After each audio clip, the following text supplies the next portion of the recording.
அன்பு மிக்கவர்களே, கொஞ்சம் வாழ்க்கையை மாத்தி யோசிப்போமாங்க. ஆமாங்க, வாழ்க்கையில் கொஞ்சம் மாத்தி யோசிக்க வேண்டும். மாற்று சிந்தனைகளை உங்கள் உள்ளத்தில் சிந்திக்கும் எண்ணத்தோடு நீங்கள் செயல்படுத்த வேண்டும் என்று வார்த்தை சொல்லி தருகிறது. எதைத்தான் நான் மாத்தி யோசிக்கணும் அப்படின்னு வார்த்தை சொல்லி தருகிறது. வாங்க, வார்த்தையோடு ஒரு பயணம் செய்வோம்.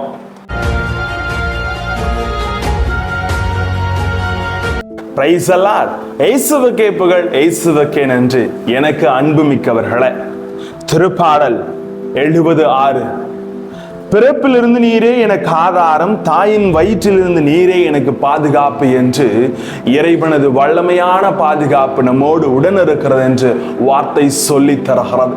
எனவே இந்த பாதுகாப்பு உங்கள் குடும்பங்களையும் உங்களையும் வழிநடத்த உங்களை நான் வாழ்த்துகிறேன். இறைவன் நம்மை முற்றிலுமாக பாதுகாக்கிறார் அன்புக்குரியவர்களே. ஆனா கொஞ்சம் நாம மாற்றி யோசிக்கணும் என்று சிந்தனையை நமது உள்ளத்திலே இன்று விதையாக விதைக்கிறார்.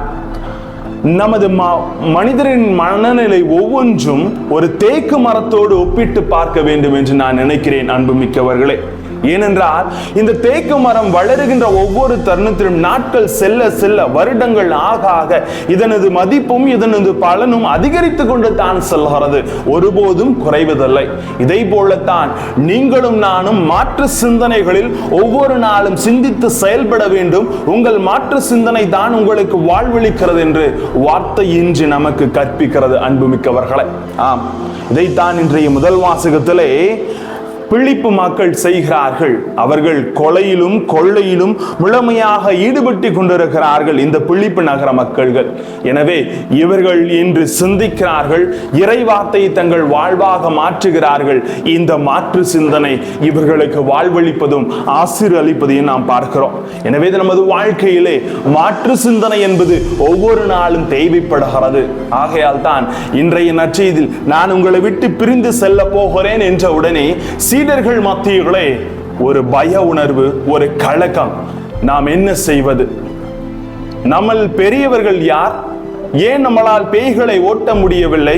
ஏன் நம்மளால் அற்புதங்களை செய்ய முடியவில்லை என்று எத்தனையோ கேள்விகள் இந்த சீடர்களுக்குள் இருந்தாலும் இன்று அவர் பிரிகின்ற தருணத்தில் அவர்கள் வருந்துவதை நாம் பார்க்கிறோம். ஆனால் ஆண்டவர் சொல்லுகிறார், வாழ்க்கையிலே 2 வகையான கட்டுப்பாடு இருக்கிறது. ஒன்று நமது கட்டுப்பாட்டில் இருக்கிற வாழ்வை, கட்டுப்பாடற்ற சூழல். 2 சூழல், கட்டுப்பாட்டில் இருக்கிற சூழல், கட்டுப்பாட்டை மீறி செல்லுகிற சூழல். ஆகையால் தான் நான் போனா தான் அவர் உங்களுக்கு சுகம் அளிப்பார் என்ற தெளிவை இறைவன் என்று தருகிறார். இந்த கட்டுப்பாட்டில் இருக்கிற செயல்களை நமது வாழ்க்கையிலே சிந்தித்து சீர்தூக்கி நாம் செயல்படுத்துகின்ற பொழுது நாம் ஆச்சரியப்படுகிறோம். இந்த கட்டுப்பாட்டின் சூழலை மீறி நாம் எதையுமே செய்ய முடியாது. இறைவனோடு ஒன்றிப்பது தான் வாழ்க்கையில் முக்கியம் என்பதை முதல் வாசம் கற்பிப்பது போல, இதோ அந்த துணையார் உங்களை நல்வழியில் நடத்த போகிறார், நான் போனா அவர் வருவார் என்ற சூழ்நிலையை அவர் இங்கு விட்டு செல்கிறார். எனவே கொஞ்சம் மாற்றி யோசிப்போம். அந்த துணையாளர் நம்மை வழி நடத்துவார் என்ற அந்த மாற்று சிந்தனை சீடர்களை கடையெல்லை வரை சென்று வார்த்தை போதிக்க வைத்தது போல இன்று நாமும் முடிவெடுப்போம். எல்லாரும் குடும்பத்தில் கொஞ்சம் மாற்றி யோசிங்க. உடனே சண்டை சச்சரவுகளில் ஈடுபடுவதை விட ஒரு சிந்தனைகளை சீர்தூக்கி மாற்றி யோசிக்கின்ற பொழுது வாழ்வு ஆசீர்வாதமாக இருக்கிறது அன்புமிக்கவர்களே.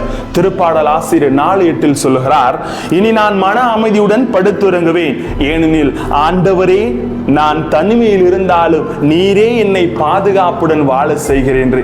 எல்லா சூழ்நிலையிலும் நம்மை பாதுகாப்புடன் இறைவன் வாழ செய்கிறார். கொஞ்சம் மாற்றி யோசிங்க, வாழ்வில் ஆசீரை பெறுங்கள். Praise the Lord.